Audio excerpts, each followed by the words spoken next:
Bom, nós não poderemos compreender este folhetim sem compreendermos ou sem analisarmos o comportamento de cada um dos protagonistas políticos neste filme. E realmente o filme começa justamente com a demissão de Vítor Gaspar. Isso é o epicentro desta crise. E porventura o episódio central deste folhetim.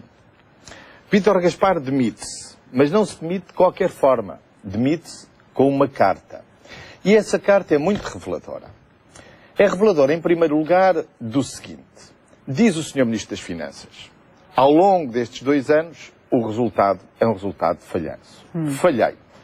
Explicando, aliás, que falhou porque a recessão foi pior do que ele pensava, isto é, procura interna, desemprego, mas também porque essa recessão teve consequências nas finanças públicas e impediu que obtivéssemos ou que alcançássemos as metas definidas no memorando em termos de déficit e em termos de dívida. Tem toda a razão. Foi um falhanço. Um falhanço que ele descreve nessa carta. Mas acontece que o falhanço do ministro Vítor Gaspar, expresso na carta, é mais que o falhanço dele. É o falhanço do governo.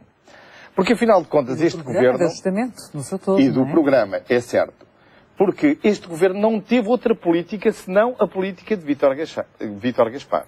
Portanto, o que ele deixa nesta carta é, de certa forma, um testamento de governo que falhou nestes 2 anos. Mas essa é a parte reveladora da carta. Há outras 2 partes.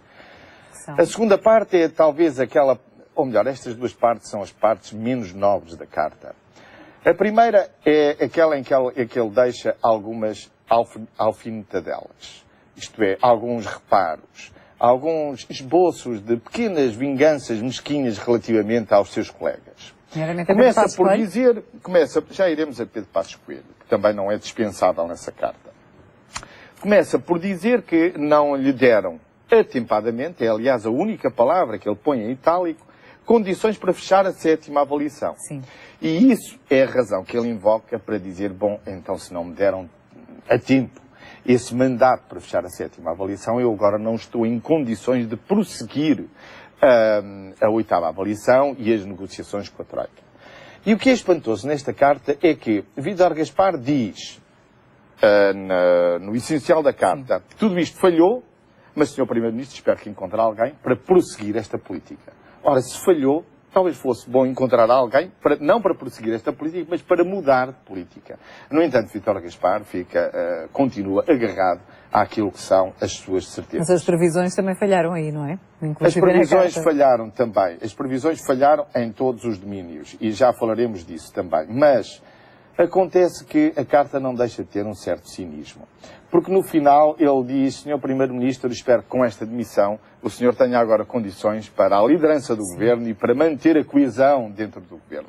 Ora, isto significa que Vítor Gaspar nunca achou que houvesse nem liderança, nem coesão no governo capaz de garantir uma governação que estivesse à altura dos desafios. E como é que, na sua opinião, ele poderá ter aguentado tanto tempo, porque ele estava a pedir a demissão desde setembro do ano passado? Pois, isso é outro aspecto absolutamente como é que o governo se mantém em desta... funções e prepara uma ministra para ser sua sucessora? Vamos lá ver. Eu não vejo as coisas assim. O que vejo é uma carta que tem um notável cinismo.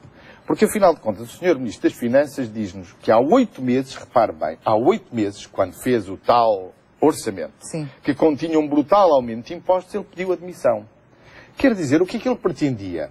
Fazer o orçamento, com brutal aumento de impostos, e depois ir-se embora. E deixava ao governo, olha, agora executem-no, agora defendem-no. Ora, isso não é próprio. Ou foi quando começaram exatamente os problemas com... Sim, mas essa altura acaba por coincidir com os problemas com o CDS, nomeadamente na taxa social única também, não é? Saber. Agora, o que nós sabemos é que ele fez o orçamento e, a seguir a fazer o orçamento, pediu a sua demissão ao Primeiro-Ministro, tal como ele diz na carta. Ora, eu não acho isso bem, não acho isso próprio de um governante. Quando se faz um orçamento, leva-se até ao fim. Discute-se, aprova-se. Depois há, naturalmente, um momento em que se pode decidir, olha, eu não tenho condições agora para o executar, mas não se deixa um governo com um orçamento daqueles nas mãos, agora fiquem com este menino que eu vou-me embora. A saída de Gaspar poderá também indiciar algo sobre o país que não sabemos na realidade? Bom, há sempre coisas que não sabemos, mas sabe uma coisa, este ministro chegou cheio da soberba de quem vem dar lições e cheio daqueles tiques de superioridade técnica de quem acha que tem as soluções perfeitas e indiscutíveis para a situação.